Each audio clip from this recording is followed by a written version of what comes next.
दोस्तों नमस्कार। HTET PYQ series में आपका सभी का स्वागत है। साथियों, पिछली कक्षा में हमने एचटेट 2023 का जो हिंदी विषय का 60 नंबर का जो पेपर आता है उसके आधे क्वेश्चन हमने हल कर लिए थे और बाकी बचे वे इस कक्षा में करेंगे। तो देखिए 27 का जो क्वेश्चन है हमारे सामने, क्या पूछ रहा है ये पूछ रहा है कि निम्नलिखित में से विधानार्थक वाचक वाक्य का उदाहरण कौन सा है। तो अर्थ के आधार पर वाक्य के भेद पूछने इसने कोशिश की। तो विधानवाचक, जो विधिवाचक, विधानवाचक या विधानार्थक कुछ भी कह दो, वो जो होते हैं उनमें से कौन सा इसका उदाहरण है। तो पहला ऑप्शन क्या है, तुम खाना खाओ। क्या तुम खा रहे हो? उसने खाना खा लिया होगा। हम खाना खा चुके। तो देखो इसमें कौन सा बन सकता है। तो इसमें तुम खाना खाओ ये तो हो गया आज्ञार्थक, क्योंकि इसमें तुम खाना खाओ एक आदेश दिया गया है, आज्ञा दी गई है, सॉरी, आदेश दिया गया है। क्या तुम खाना खा रहे तो क्या तुम खा रहे हो ये प्रश्नवाचक बन गया। उसने खाना खा लिया होगा ये संदेहार्थक हो गया। हम खाना खा चुके ये हो जाएगा इसमें विधानार्थक वाक्य। तो इसमें ऑप्शन नंबर कौन सा हो जाएगा, 4 हो जाएगा। अगला प्रश्न देखिए, हमने खाना नहीं खाया। हमने खाना नहीं खाया, इसमें किस प्रकार का वाक्य है। तो प्रश्नवाचक नहीं है। प्रश्नवाचक में तो आपको आखिर में प्रश्नवाचक चिन्ह मिलेगा। विस्मयवाचक भी नहीं है। विस्मयवाचक का मतलब विस्मयादि बोधक, उसमें आपको इस प्रकार से क्या मिलेगा, ये मिलेगा, विस्मयादि बोधक का चिन्ह मिलेगा, खड़ी रेखा और नीचे उसको नीचे नुक्ता यानी कि बिंदु जिसको बोलते हैं। अगला है विधिवाचक। विधानवाचक तो नहीं है, उसमें किसी कार्य की शैली का, किसी कार्य की रीति का बोध होता है। निषेधवाचक, निषेधवाचक हो जाएगा। निषेध का मतलब नेगेटिव वाले, यानी कि जहाँ नहीं का प्रयोग होगा वहाँ कौन सा वाक्य हो जाएगा, निषेधवाचक वाक्य हो जाएगा वहाँ पे। अगला प्रश्न देखिए, हिंदी वाक्य रचना के संबंध में अशुद्ध कथन कौन सा है। अशुद्ध पूछा इसने, तो देखो कौन सा। पहला है विशेषण विशेष्य या संज्ञा के बाद आता है। विशेषण विशेष्य या संज्ञा के बाद आता है, ये गलत है भाई। क्योंकि ऐसी कोई मतलब ऐसा कोई नियम नहीं है कि जो विशेषण है वो संज्ञा के बाद आए, पहले भी आ सकता है। कि जैसे यह फूल सुंदर है, यह फूल सुंदर है। अब एक वाक्य और बोलूँ मैं कि यह सुंदर फूल है, ठीक है ना। तो इसमें फूल जो क्या है, फूल विशेष्य कह लो या संज्ञा कह लो, तो इसके बाद भी आ सकता है और इसके पहले भी आ सकता है। तो ऐसी कोई बाध्यता नहीं है कि जो विशेषण है वो विशेष्य या संज्ञा के बाद ही आए, तो ये गलत है। संबोधन वाक्य में पहले आता है, हाँ ये बिल्कुल आता है, ये सही है बात। क्रिया विशेषण क्रिया के पहले आता है, हाँ बिल्कुल। जब क्रिया विशेषण का बोध होता है तो इसमें वो जो क्रिया विशेषण है उसकी विशेषता बताई जाती है, वो क्रिया से पहले आता है। प्रश्नवाचक पद उसी संज्ञा के पहले आता है जिसके बारे में कुछ पूछा जाए, हाँ ये भी सही है बिल्कुल। तो ये ऑप्शन इसमें कौन सा हो जाएगा, ऑप्शन नंबर ए जो है वो सही हो जाएगा इसका, क्योंकि यही गलत है।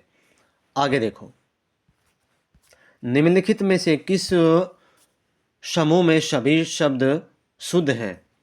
सभी शुद्ध पूछे है इसने, तो देखो कौन सा है। अत्यधिक, तात्कालिक, अत्यधिक भी सही है, तात्कालिक भी सही है। प्रज्वलित, ये गलत है क्योंकि इसमें सिर्फ एक ज आएगा, आधा। केंद्रीय सही है। नदियाँ, नदियाँ गलत है, नदियाँ में द को छोटी मात्रा आएगी। निरोग, ये भी ठीक है। आगे देखो, पत्नी सही है। पशु, पशु गलत है, सु में मोटी मात्रा छोटी आ जाएगी इसमें। साधु भी गलत है, इसमें भी द को मात्रा छोटी आएगी। उत्पात, जगतगुरु, अत्युक्ति, ये सही हैं तीनों, ये बिल्कुल तीनों सही हैं। तो ऑप्शन नंबर कौन सा हो जाएगा, 4 हो जाएगा इसका आंसर। साथ साथ बिल्कुल विश्लेषण करेंगे भाई, रटंत प्रणाली के लिए यहाँ कोई जगह नहीं है। ऐसा नहीं है कि बता दिया कि पहले का चार, दो का बी, इस प्रकार से यहाँ निषेध है उस बात का। आगे देखो, निम्नलिखित में से अशुद्ध वाक्य कौन सा है? अशुद्ध पूछा इसने अब। तो देखो, ऐतिहासिक बिल्कुल सही है, जगन्नाथ ये भी सही है। जगन्नाथ में व्यंजन संधि हो जाएगी और इसकी संधि विच्छेद क्या बनेगी? जगत प्लस नाथ, ये न तय हलंत हो जाएगा और नाथ। अब इसका तय का, ये तय का नय कैसे बना? क्योंकि बताया था कि किसी भी प्रथम वर्ग के बाद यदि उसके बाद क्या हो, उसके बाद पंचम वर्ण हो तो वो भी पद क्या बन जाएगा? उसी वर्ग का पंचम वर्ण बन जाएगा। तो जगन्नाथ इसका बन गया नयादा, जगन्नाथ इस प्रकार से बना। और व्यंजन संधि का एग्जाम्पल रहेगा ये। अब देखो, छतर छाया ये भी सही है, छतर छाया। अगला कौन सा? तदोपरांत, तदोपरांत सही नहीं है, ये बहुत बार पूछा गया है भाई। ये क्वेश्चन देखो, हमने जो सीरीज की है, पेपर किए हैं हल, उनमें कम से कम लगभग 7 या 8 पेपर्स में जो है ना इसके बारे में आ चुका है। तो ये क्या हो जाएगा इसका? इसकी संधि विच्छेद करता हूँ मैं एक बार। इसका हो जाएगा तत् प्लस उपरांत, तत् प्लस उपरांत हो जाएगा, ठीक है ना। तो यहाँ क्या हो जाएगा? अब यहाँ इसने ओ की मात्रा बना दी, इसने इसको बना दिया गुण संधि, ठीक है ना। लेकिन इसका क्या होगा? तदुपरांत।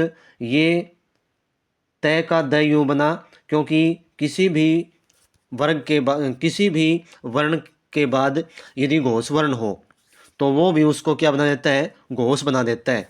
तो इसका क्या हो जाएगा? क्या हो जाएगा इसमें? ऊ क्या है? घोष है, और ये है अघोष, ठीक है ना। तो ऊ इसको क्या बना देगा? घोष बना देगा। और घोष बनने के लिए क्या होना चाहिए? यानी कि अपने से तृतीय वर्ण में बदलेगा, ये इसका दय बन जाएगा। और ये आधा है तय, और इसमें ये ऊ इसमें आ जाएगा, तो ये बन गई इसमें ये जो मात्रा यहाँ लग जाएगी तदुपरांत। तो ये तदुपरांत बनेगा, न कि तदोपरांत, ठीक है। बिल्कुल इसका सही विश्लेषण मैंने कर दिया है। हो सकता है आगे भी किसी एग्जाम में पूछ ले, तो ध्यान रखना। अगला प्रश्न देखिए, निम्नलिखित में से किस समूह में सभी शब्द अशुद्ध हैं? सभी अशुद्ध पूछ लिए इसने अब। तो देखो कौन से हैं। पहला है उज्जवल, उज्जवल ये भी गलत। द्वंद्व सही है। स्रोत ये भी सही है। उज्जवल गलत क्यों है? उज्जवल कैसे आएगा? उज्जवल में दोनों जय आधे आएंगे। इंपॉर्टेंट वर्ड है ये, इंपॉर्टेंट वर्ड है भाई, ध्यान रखना। कवयित्री है, उज्जवल है, ये सभी कई बार पूछे जाते हैं पेपर में। तो इसमें क्या होगा? दोनों जयाद आएंगे, ये बाकी दोनों ठीक है। मध्याह्न स्वास्थ्य भी सही है, मध्याह्न भी ठीक है। उपलक्ष्य गलत है। उपलक्ष्य कैसे आएगा? उपलक्ष्य नहीं होता, ये उपलक्ष्य होता है आदक्ष, और ये ऐसे बनेगा ये। तो यहाँ भी गलत हो गया एक। ज्योत्सना, ज्योत्सना भी गलत है। यहाँ ये भी इंपॉर्टेंट वर्ड है भाई। ज्योत्सना में क्या होगा? आधा जय यो, आधा तय, और श भी फिर ये आधा, ज्योत्सना ऐसे आएगा ये। शब्दोपदेश श्रृंखला, श्रृंखला भी गलत है। श्रृंखला में क्या हो जाएगा? ये हो जाएगा री वाला। आगे देखो,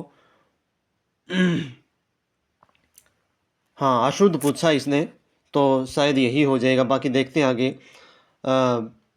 इसमें बांसुरी, बांसुरी भी गलत है क्योंकि बांसुरी में यहाँ चंद्र बिंदु आएगा, न कि अनुस्वार अकेला। सन्यासी, सन्यासी में देखो भाई, सन्यासी कई बार जो है ना ये विवादास्पद शब्द रहा है। सन्यासी में, सन्यासी एक ऐसा शब्द है जहाँ अनुस्वार भी आता है और आधा नय भी आता है, ठीक है ना, सन्यासी। बाकी कुछ जगह एक बार स्टेट में पूछा गया था, स्टेट में इसको सिर्फ आधा नय माना गया था। लेकिन एक बार मुझे याद है कि शायद कौन सा पेपर था, तो उसमें क्या था कि इसमें जब इसके ऊपर आपत्ति लगी थी, तो फिर उसने जो है अनुस्वार और आधा नय इन दोनों को सही माना था। तो ये विवादास्पद जो है ना शब्द है। तो अब क्या बताएं, ध्यान कर लेना। इसमें जो बात थी मैंने बता दी आपको। वैसे लगभग चलता यही है कि ऊपर अनुस्वार और आधा न भी, सन्यासी और चांद भी सही है। तो ऑप्शन नंबर 3 हो जाएगा इसका सही। इसमें ज्योत्सना भी गलत है, सदुपदेश भी गलत है, इसका सदुपदेश बनेगा। वही जो तदुपरांत वाला था, सदोपदेश नहीं, इसमें सदुपदेश बनेगा। और श्रृंखला, श्रृंखला ऐसे बन जाएगी। ठीक है, तो सारी बातें मैंने इसमें बता दी हैं जो थी वो। अगला प्रश्न देखो, अगला प्रश्न देखिए क्या है। हाँ, देखो क्या है। निम्नलिखित में से शुद्ध शब्द है, शुद्ध पूछा इसने, तो देखो कौन सा है। पड़ोसी गलत है, पड़ोसी में ओ की मात्रा आएगी न कि औ की। अतिथि गलत है, यहाँ थे को भी छोटी की मात्रा आएगी। ठीक है ना। अलौकिक ये भी गलत है, अलौकिक ये अलौकिक नहीं, अलौकिक होता है, अलौकिक। अनसुया ये सही है, अनसुया। ठीक है ना। इसमें यहाँ अनसुया का यदि होता ये के पूछ लेते तो यहाँ छोटी मात्रा भी आती से को, तो ध्यान रखना अनसुया इस प्रकार से लिखा जाएगा बड़ी मात्रा के साथ। तो इसका ऑप्शन नंबर 4 हो जाएगा। अगला प्रश्न देखिए क्या है।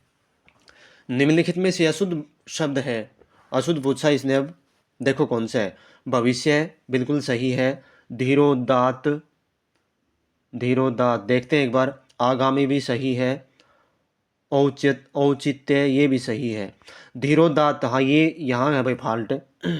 ये धीरोदात इसमें आदात आएगा इस प्रकार से। ठीक है ना। धीरोदात होता है ये, धीरोदात नहीं। तो आधा तय और आएगा तय से पहले, तो यही गलत है। इसमें ऑप्शन नंबर 2 सही हो जाएगा इसका। अगला प्रश्न देखिए क्या कह रहा है। कौन सा वाक्य शुद्ध है। नहाकर, नहाकर पुजारी जी पूजा करते हैं, नहाकर पुजारी जी पूजा करते हैं, ये तो नहीं हुआ। ये ऐसे होता कि पुजारी जी नहाकर पूजा करते हैं, गलत है। मैंने नौकर से एक पेड़ लगवाया, नौकर से पेड़ लगवाया सही है। भिखारी ने भुने चने खाते हुए 5 बंदरों को देखा, आगे इसने प्रश्नवाचक चिन्ह दे दिया, गलत हो गया। यहाँ से वह सह परिवार चला गया, सह परिवार नहीं होता, सह परिवार होता है, सह परिवार। ठीक है ना। तो इसमें कौन सा हो जाएगा। ऑप्शन नंबर सही पूछा इसने, तो ऑप्शन नंबर 2 हो जाएगा इसका सही आंसर। ठीक है, बाकी और सारे गलत हैं। अगला प्रश्न देखो। निम्नलिखित में से शुद्ध वाक्य कौन सा है। कौन सा है शुद्ध, देखो। मेरा काम, मैंने मेरा काम कर लिया, नहीं है भाई। इसका हो जाएगा मैंने अपना काम कर दिया। और ये सर्वनाम संबंधी अशुद्धि है। कई बार पूछ लेते हैं कि कौन सी अशुद्धि है, सर्वनाम संबंधी है, संज्ञा संबंधी है, या फिर वर्णक्रम है, या कारक संबंधी अशुद्धि है। कैसे पूछ सकते हैं वो, वर्णक्रम है इस प्रकार से। तो परमात्मा के अनेकों नाम हैं, अनेकों यहाँ ये शुद्ध हो गया, क्योंकि अनेकों नहीं होता, अनेक ही अपने आप में बहुवचन होता है। एक का, एक का बहुवचन क्या होगा, अनेक होगा। और ये बहुत बार पूछा गया है ये इस प्रकार का प्रश्न। ठीक है ना। आगे देखो अगला प्रश्न क्या है।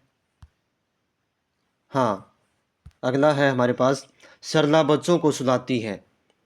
तो इसका ऑप्शन सरला बच्चों को सुलाती है ये सही है। साहित्य और समाज का घोर संबंध है, घोर नहीं आएगा, घनिष्ठ हो जाएगा, घनिष्ठ। ठीक है ना। तो इसमें ऑप्शन नंबर कौन सा हो जाएगा, 4 हो जाएगा, ये सही है। आगे देखो अगला प्रश्न देखो। उसने 4 वर्ष तक प्रतीक्षा देखी, इस वाक्य का शुद्ध रूप है। उसने 4 वर्ष तक प्रतीक्षा देखी। तो प्रतीक्षा देखना क्या होता है, प्रतीक्षा ये तो सभी को पता है। ये इस वाक्य को पढ़ते ही जो है गलती पकड़ में आ गई। तो उसने 4 वर्ष तक प्रतीक्षा की आ जाएगा इसमें, प्रतीक्षा की। बाकी ऑप्शन देख लेते हैं एक बार। उसने चारों वर्ष तक प्रतीक्षा देखी, गलत है। चारों वर्ष प्रतीक्षा देखता रहा, ये भी गलत है दोनों। वह 4 वर्षों तक प्रतीक्षा देखता रहा, बिल्कुल गलत है। उसने 4 वर्ष तक प्रतीक्षा की, ये ऑप्शन नंबर 4 सही हो जाएगा इसका। अगला प्रश्न देखो, निम्नलिखित में से शुद्ध वाक्य है एक दूध का गिलास दो। एक दूध का गिलास दो, गलत है। ये तो होता ही नहीं, कैसे होगा इसका मतलब बताओ। एक गिलास दूध का दो, ऐसे तो आता है। उसकी बुद्धि बड़ी विशाल है। उसकी बुद्धि विशाल क्या होती है, ये तो तीक्ष्ण होती है।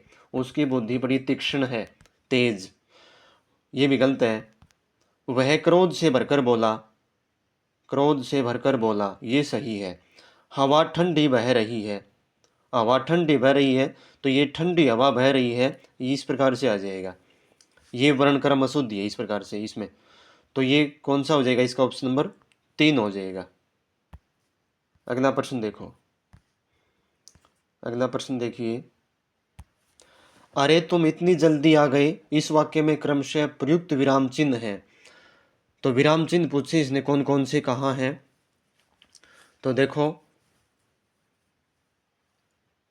विस्मयादिबोधक एवं अल्प विराम। विस्मयादिबोधक तो है इसमें पहले, और अल्प विराम नहीं है, गलत हो गया। पूर्ण विराम एवं विस्मयादिबोधक, पूर्ण विराम तो बाद में है, पहले विस्मयादिबोधक है, ये भी गलत है। अल्प विराम एवं पूर्ण विराम, बिल्कुल गलत।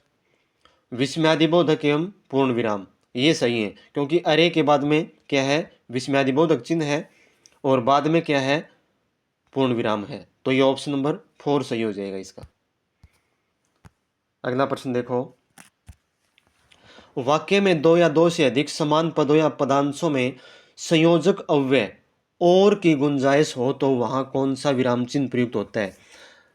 इसने क्या पूछा है, दो शब्दों या पदांशों के बीच में यदि और की गुंजाइश होती है, कैसे बताया इसने कि मोहन, मोहन, श्याम, ये देखो यहाँ पे और की गुंजाइश, तो वहाँ कौन सा चिन्ह आता है, तो वहाँ अल्प विराम आता है। ये जो आपने लगाया है ना, ये अल्प विराम है। तो पूर्ण विराम चिन्ह, पूर्ण विराम तो जो है ना वाक्य के आखिर में आता है, ऐसे ही अल्प विराम चिन्ह, अल्प विराम ही है ये। उद्धरण चिन्ह, उद्धरण चिन्ह नहीं है, ये तो ऐसे होता है इस प्रकार से। विस्मयादिबोधक चिन्ह, ये जो पिछले उसमें प्रश्न में आया था वो नहीं है, तो उसका कौन सा हो जाएगा, 40 का 2 हो जाएगा आंसर। आगे मुहावरे से प्रश्न पूछा इसने। अगला प्रश्न क्या है, आग बबूला होना का अर्थ क्या है। आग बबूला ये तो बड़ा फेमस मुहावरा है कि बहुत गुस्से में होना, धोखा देना नहीं है, विवेक न होना ये भी नहीं है, और भड़काना नहीं है, बहुत गुस्सा होना। ऑप्शन नंबर 2 सही हो जाएगा इसका। मूर्ख होना, निम्नलिखित में से कौन सा मुहावरा सही है। मूर्ख होना, अपना राग अल्पाना, अपने ही चलाना, अपना उल्लू सीधा करना, स्वार्थी होना, या अपना काम निकालना, अकल का अंधा, बहुत मूर्ख, अंधी सरकार होना, ये भी नहीं है, तो इसका कौन सा हो जाएगा, 42 का ये ऑप्शन हो जाएगा, अकल का अंधा होना, बहुत मूर्ख होना। ठीक है ना, ये हो जाएगा इसका। अगला प्रश्न देखो, 43 निम्नलिखित में से कौन सा सुमेलित नहीं है, इनके गलत है। चुगली करना, इधर उधर के लगाना, बिल्कुल सही है। वश में होना, उल्लू सीधा करना, ना ये नहीं है भाई, गलत है ये। वश में होना यानी कि मुट्ठी में होना, ये आ जाएगा इसका। हानि लाभ सोचना, ऊंच नीच समझना, ये भी सही है। कुछ कम सुनना, ऊंचा सुनना, ये भी सही है। तो कौन सा, ऑप्शन नंबर 2 है, ये गलत है इसका, तो यही आंसर हो जाएगा। अगला देखो क्या है प्रश्न, अगला प्रश्न क्या है, सुमेलित विकल्प नहीं है, कौन सा नहीं है। देखो क्या ऑप्शन दिए इसने, अपनी करनी पार उतरनी, जैसा करोगे वैसा फल पाओगे, बिल्कुल सही है। अपनी करनी पार उतरनी, और उल्टे बांस बरेली को अपना अपराध न मानकर दूसरों पर थोपना ये नहीं है। उल्टे बांस बरेली को तो मतलब अलग व्यवहार करना, उल्टा व्यवहार करना, ये होता है। एक और एक 11 होते हैं, एकता में बड़ा बल, ये सही है बिल्कुल। उधो की पगड़ी माधो के सिर, किसी का दोष किसी पर मंडना, ये भी सही है। तो ऑप्शन नंबर 2 इसका जो है सही हो जाएगा आंसर, क्योंकि ये गलत है इसमें, उल्टा बांस बरेली को। अगला प्रश्न देखो क्या पूछ रहा है ये। उगले तो अंधा निगले तो कोढ़ी का अर्थ क्या है? उगले तो अंधा और निगले तो कोढ़ी का अर्थ क्या है? तो ये इस प्रकार से इसका लगभग हो जाएगा कि असमंजस में पड़ना, ठीक है ना। तो इसमें देखो कौन सा है। समय बीत जाने पर काम करना, नहीं। विपरीत कार्य करना, ये भी नहीं है। खाने को बहुत कम मिलना, ये भी नहीं है। दुविधा में पड़ना, हाँ ये हो जाएगा। दुविधा में पड़ना, यह असमंजस की स्थिति में पड़ना, इस प्रकार से, ठीक है ना। आगे देखो, थोड़े लाभ के चक्कर में भारी नुकसान हो जाने के लिए उपयुक्त लोकोक्ति कौन सी है? तो देखो, गुदड़ में लाल नहीं छिपता, ये तो नहीं है। गई मांगने पूत खोआई बरतार, गई मांगने पूत खोआई बरतार, ये कहता है कि थोड़े लाभ के चक्कर में भारी नुकसान। हाँ तो ये देखो, पूत क्या होता है? पुत्र। और खोआई बरतार, बरतार क्या होता है? बरतार पति का पर्यायवाची है ये। और ये भरतार क्या है? ये भरतार निकला है संस्कृत के शब्द से। संस्कृत में भरतार को बोलते हैं भरता, भरता ऐसे। तो यही इसका ऑप्शन सही हो जाएगा। कौन सा? गई मांगने पूत और खोआई भरतार। गवाह चुस्त मुदई सुस्त, ये भी नहीं है। आँख का अंधा गांठ का पक्का, ये भी नहीं है। तो ऑप्शन नंबर इसका 2 हो जाएगा। अगला प्रश्न देखो, आगे ये पद्यांश गद्यांश के प्रश्न आ गए। तो साथियों ये थे आज के प्रश्न। कैसी लगी क्लास कमेंट सेक्शन में ज़रूर बताया करो। और जो नए साथी जुड़े हुए हैं आज कक्षा में, वो सब्सक्राइब कर लें चैनल को और अपने साथियों को शेयर करें। मिलते हैं अगली क्लास में। धन्यवाद। जय हिंद, जय भारत।